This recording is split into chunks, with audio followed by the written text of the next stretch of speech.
انما بعثت لاتمم مکارم الاخلاق. محترم معزز قابل قدر سامنے کرام، بڑا پیارا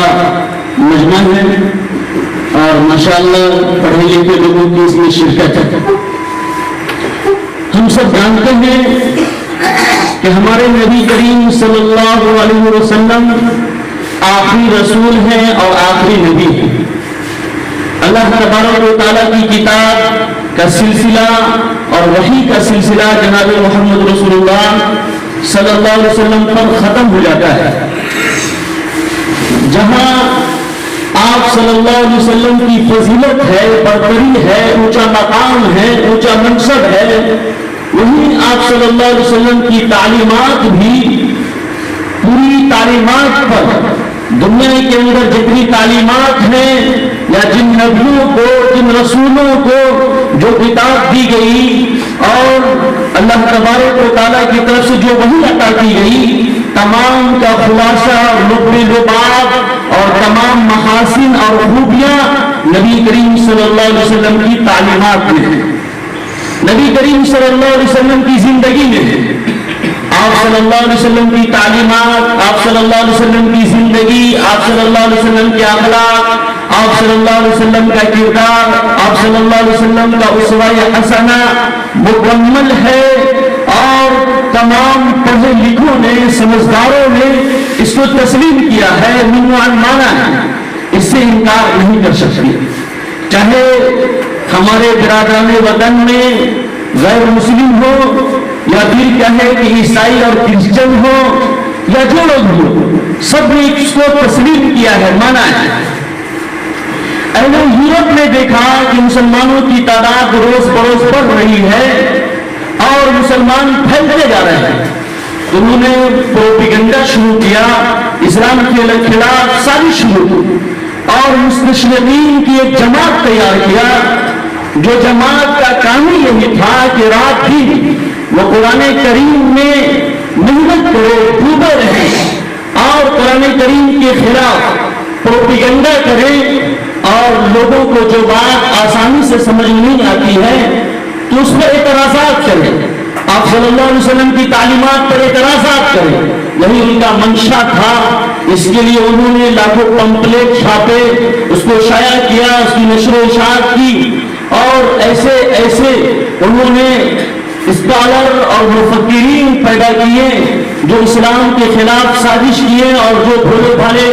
مسلمان تھے یا اسلام سے قریب تر جو غیر مسلم تھے، اسلام قبول کرنا چاہتے تھے، ان کے ذہنوں میں، ان کے دماغوں میں شکوک و شبہات ڈالا گیا اسلام سے دور کرنے کے لیے. لیکن صحیح اور سچی بات یہ ہے کہ آپ صلی اللہ علیہ وسلم کی ذات اقدس پوری دنیا کے لیے ہدایت و رحمت کا سرچشمہ ہے. آپ صلی اللہ علیہ وسلم کی تعلیمات پوری دنیا کے لیے، پورے ورلڈ کے لیے، پوری سنسار کے لیے، ہر انسان کے لیے ہدایت و رحمت کا سرچشمہ ہے. اور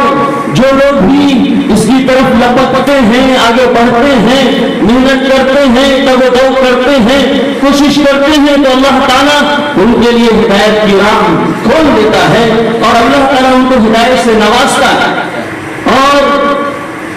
جو بھی غلط فہمیاں ہیں اس میں 90% ہم لوگ جو نام کے مسلمان ہیں، نقلی مسلمان ہیں، اصلی مسلمان نہیں ہیں، ہمارے اور آپ کی کمی ہے. اس کی وجہ یہ ہے کہ جو ہمارے برادران وطن ہیں وہ ہم کو اور آپ کو دیکھتے ہیں، ہمارے نبی کریم صلی اللہ علیہ وسلم کی تعلیمات کو نہیں دیکھتے. اگر وہ تعلیمات کو دیکھتے تو ان کے اشکالات کے جوابات ان کو مل جاتے، لیکن وہ ہم کو اور آپ کو اور ہمارے اور آپ کے اخلاق کو، کردار کو اور ہمارے اور آپ کے لین دین کو دیکھ کر کے طے کرتے ہیں. اس لیے اسلام پر ان کے اعتراضات ہوتے ہیں. اللہ کے نبی کریم صلی اللہ علیہ وسلم کی جو تعلیمات ہے یقیناً خوبیوں سے، محاسن سے، اچھائیوں سے، بھلائیوں سے بھری ہوئی، لیکن ہم لوگ جیسے کچھ نااہل ہیں جو نبی کریم صلی اللہ علیہ وسلم کی تعلیمات کو سیکھے نہیں، سمجھے نہیں. اور جیسا کہ آپ لوگ اس درس میں اور محاضرات میں شرکت کی ہے تو آپ کو معلوم ہوگا کہ ہم لوگ کیسے نام کے مسلمان ہیں. اور ایک چیز آپ غور کریں تو پتہ چلے گا کہ جس درخت پہ پھل ہوتا ہے اسی پہ لوگ پتھر مارتے ہیں، اسی پہ اینٹ چلاتے ہیں۔ یہی آپ صلی اللہ علیہ وسلم کی تعلیمات کی حقانیت ہے اور اس کی سچائی ہے کہ لوگ ہمیشہ سے اس پر جب دیکھیں کہ ہماری سرداری اور لوگ ہم کو چھوڑ کر کے دوسری طرف جا رہے ہیں، نبی کریم صلی اللہ علیہ وسلم کے قدم پر مر مٹنے والے بن رہے ہیں، تو اس طریقے سے لوگوں نے پروپیگنڈا کیا، منافقین نے پروپیگنڈا کیا، ابو لہب نے، ابو جہل نے، اور پھر اسی طریقے سے مدینہ المنورہ کے اندر باضابطہ منافقین کی جماعت، اور پھر ان کی نسلیں در نسلیں یہ چل رہی ہے، اور وہ یہ سمجھ رہے ہیں کہ اسلام پھل جائے گا، پھولنے لگے گا، آگے بڑھ جائے گا اور ہم دنیا سے ختم ہونے لگیں گے، اس لیے وہ اس طرح کی محنت اور کوشش کر رہے ہیں۔ بہرحال آپ صلی اللہ علیہ وسلم کی تعلیمات کے بارے میں بہت سے پڑھے لکھے لوگوں نے اس کو صحیح بتایا ہے، اور کچھ لوگ یہ اعتراض کرتے ہیں کہ آپ صلی اللہ علیہ وسلم تلوار کے ذریعے اپنی تعلیمات کو پھیلایا، اسلام کو پھیلایا۔ حالانکہ یہ بہت غلط بات ہے اور یہ عقل میں آنے والی چیز نہیں ہے۔ اس لیے ایک ڈاکٹر نے پڑھا لکھا تھومس کارلائل، وہ لکھتا ہے کہ ایسا کبھی نہیں ہو سکتا کہ ایک آدمی تلوار لے کر کے کھڑا ہو اور سب کو کلمہ پڑھا کر کے مسلمان بنا دے اور سب کو کہے کہ ہماری تعلیمات پر عمل کرو، اور وہ بھی اس طریقے سے اگر کچھ لوگوں کو کر دیا جائے جبرن تو وہ چیزیں کچھ دیر ہو سکتی ہیں۔ 1441 سال آپ صلی اللہ علیہ وسلم کو ہجرت کیے ہوئے ہو چکا ہے، 1441 سال میں یہ تعداد کو ختم ہو جانا چاہیے، ناپید ہو جانا چاہیے، اوجھل ہو جانا چاہیے، لیکن یہ تعداد روز بروز بڑھتی ہی جا رہی ہے۔ تو اس سے کیا پتہ چل رہا ہے کہ اسلام تلوار کے زور سے نہیں پھیلا ہے۔ اور وہ کہتے ہیں آگے کہ ہاں وہ تلوار کیا تھی؟ آپ صلی اللہ علیہ وسلم کے اخلاق اور کردار کی تلوار تھی، جس سے اسلام دنیا میں پھیلا، پھلا اور پھولا۔ اسی طریقے سے آپ صلی اللہ علیہ وسلم کی تعلیمات میں اور قرآن کریم میں وہ جہاد کے بارے میں بتایا گیا ہے کہ جو لوگ اسلام کے دشمن ہیں، مسلمانوں کو مٹانے کی کوشش کر رہے ہیں، ان سے آپ صلی اللہ علیہ وسلم نے جہاد کرنے کا حکم دیا، قرآن کریم نے جہاد کرنے کا حکم دیا۔ حالانکہ آپ دیکھیں اور غور کریں تو جہاد یہ آخری درجے کی بات ہے۔ جب دوا سے، اینٹی بائیوٹک سے کام نہ چلتا ہو تو آخری میں آپریشن کرنا پڑتا ہے، اور دوا سے، اینٹی بائیوٹک سے کام چل جائے تو آپریشن کی نوبت نہیں آتی۔ جس طریقے سے کسی کے ہاتھ میں، انگلی کے پور میں اگر کینسر ہو گیا، اگر اس کا علاج نہیں کیا گیا تو پھر جو جراثیم دوسرے انگلی کے پور میں منتقل ہوگا وہ خراب ہو جائے گا، پھر تیسری میں ہوگا، اسی طریقے سے جراثیم بڑھتا رہے گا۔ تو آدمی ڈاکٹر کے پاس جاتا ہے اور اس کو کٹوا کر کے اس سے الگ کرواتا ہے اور فیس بھی ادا کرتا ہے اور ڈاکٹر کا شکریہ بھی ادا کرتا ہے۔ تو جہاد اسی طریقے سے ہے کہ اگر کوئی اللہ کا نافرمان رسول کریم صلی اللہ علیہ وسلم کی تعلیمات پر اعتراضات کرتا ہے اور وہ سکون کے ساتھ، اطمینان کے ساتھ نہ خود رہتا ہے نہ دوسرے لوگوں کو رہنے دیتا ہے، وہ طرح طرح کی سازش کرتا ہے، تو پھر سمجھانے بجھانے کے بعد جب نہیں مانتا ہے تو آخری میں جہاد کا حکم دیا گیا تاکہ معاشرے کے دوسرے لوگ محفوظ رہ سکیں اور اس کے ذہن و دماغ میں جو نجاست اور غلاظت بھری ہوئی ہے اس سے دوسرے لوگ پاک اور صاف رہ سکیں۔ اور جہاں تک جہاد کی بات ہے تو یہ جہاد صرف آپ صلی اللہ علیہ وسلم کی تعلیمات میں نہیں ہے، بلکہ ہمارے برادران وطن کی کتاب ہے ایک یجور، اس کے اندر بھی جہاد کے بارے میں آیا ہے، اور ایک کتاب ہے بھگوت گیتا، اس کے ادھیائے نمبر 2 سے لے کر کے 38 تک احکامات پورے جہاد کے۔ حالانکہ اسلام کا جو جہاد ہے تو آپ دیکھیں گے ان کے شرائط میں ہے کہ اگر کوئی جہاد کر رہا ہے تو عورتوں کو نہیں مارے گا، معصوم بچوں کو نہیں مارے گا، درخت وغیرہ نہیں کاٹے گا، اس کا پورا ایک اصول ہے، آداب ہے کس طریقے سے کرنا ہے، لیکن یہ ساری چیز ہمارے برادران وطن کی کتاب میں نہیں ہے۔ گوشت کے بارے میں اعتراضات کرتے ہیں اور کہتے ہیں کہ مسلمان گوشت خوری کرتے ہیں، اور محمد صلی اللہ علیہ وسلم کیا ہے، گوشت خوری کے بارے میں لوگوں کو بتایا اور سکھایا۔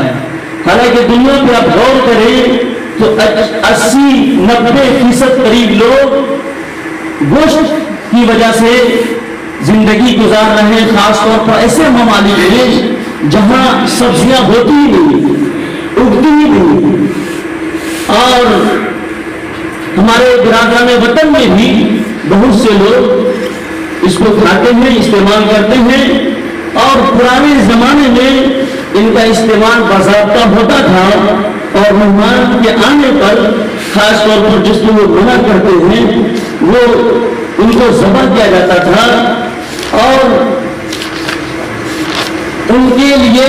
باضابطہ اس کا امتحان کیا جاتا تھا۔ ایک کتاب ہے جس کا نام ہے منوسمرتی، اس کے ادھیائے نمبر 5 میں اور منتر نمبر 30-31، اور پھر آگے آپ پڑھیں گے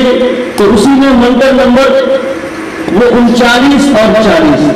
اس میں بھی گوشت کے بارے میں بتایا گیا ہے کہ پرمیشور نے کچھ چیزوں کو کھانے کے لیے بنایا ہے اور کچھ چیزوں کو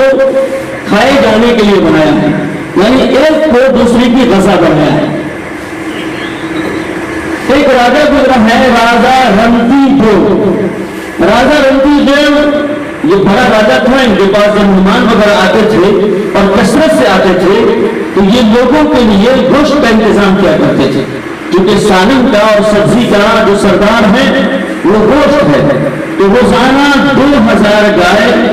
اور 2000 دوسرے جانور وہاں ذبح کیے جاتے تھے۔ کتاب کا نام ہے the history of Indian culture, صفحہ نمبر 589 کے اندر یہ چیزیں موجود ہیں، اور بھی بہت ساری چیزیں ہیں۔ اگر کوئی آدمی چاہے کہ ہم کسی کی جان کو قربان نہ کریں اور ہم ایسی ہی زندگی گزاریں تو یہ ناممکن ہے۔ ابھی کے دور میں سائنس ترقی کر چکا ہے، امریکہ میں ایک مشین ایجاد کی گئی ہے اور افریقہ وغیرہ میں ان کو کھیتوں میں لگا دیا گیا، تو جب پیڑ پودوں کو پانی کی ضرورت پڑتی ہے تو وہ مشین بتاتی ہے کہ مجھے پانی کی ضرورت ہے اور اس کی ضرورت کو پوری کی جاتی ہے، تو وہ مشین بھی چلاتی ہے، بولتی ہے اور اپنی ضرورت اس کے ذریعے کیا ہے کہ وہ پیڑ پودا مشین کے ذریعے انسانوں کو بتاتا ہے۔ اعتراض کرنے والے کہتے ہیں کہ چونکہ پیڑ پودے میں گھاس میں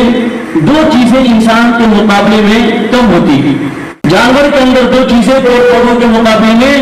زیادہ ہوتی ہیں اور پیڑ پودوں میں 2 چیزیں کم ہوتی ہیں۔ وہ 2 چیزیں کیا زیادہ ہوتی ہیں کہ جانور کے اندر ایک چیز ہے بھاگنے کی صلاحیت، وہ بھاگتا ہے، اور دوسری چیزیں ہیں بولنے کی صلاحیت، جو آسانی سے چلاتے ہیں، بولتے ہیں۔ ان سے جب کہا جاتا ہے کہ مان لیا آپ کا کوئی بچہ ہے، کوئی لڑکا ہے آپ کا، اس کے اندر 2 چیزیں کم ہیں، وہ پاؤں سے معذور ہے، دوڑ نہیں سکتا، اور وہ بولنے سے معذور ہے، وہ بول نہیں سکتا، گنگا ہے، اور کوئی آدمی اس کا قتل کر دیتا ہے اور کیس مقدمہ ہو جاتا ہے، جج صاحب آپ سے پوچھتے ہیں تو کیا جج صاحب کو آپ یہ کہیں گے کہ مجرم کو، ظالم کو معاف کر دیا جائے اس لیے کہ میرے بچے کے اندر 2 چیزیں کم تھی، پاؤں نہیں تھا اور زبان نہیں تھی، بلکہ آپ تو وہاں یہ دعویٰ کریں گے کہ جج صاحب میرا بچہ تو بالکل بے قصور ہے، ان کا کوئی گناہ ہی نہیں، یہ تو بیچارے کیا ہیں کہ نہ دوڑ سکتا ہے، نہ بھاگ سکتا ہے، نہ نیک نہ ڈھیلا چلا سکتا ہے، اور نہ زبان سے یہ گالی بک سکتا ہے، اس لیے اس مجرم کو ڈبل سزا دی جائے۔ کہتے تھے اسلام بڑا سخت، اس کے اندر جبر ہے، تو آپ کو کیسے؟ تو کہا کہ اگر کوئی آدمی چوری کر لیتا ہے تو اسلام کہتا ہے اس کا ہاتھ ہی کاٹ دو، کیا کرو؟ اس کا ہاتھ کاٹ دو۔ کتنا اس کے اندر ظلم اور جبر ہے۔ تو کہا کہ اچھا ٹھیک ہے۔ ہوا کچھ دن کے بعد کہ اس آدمی کی ماں زیر علاج تھی ایک ہاسپٹل میں، اور اس کو 1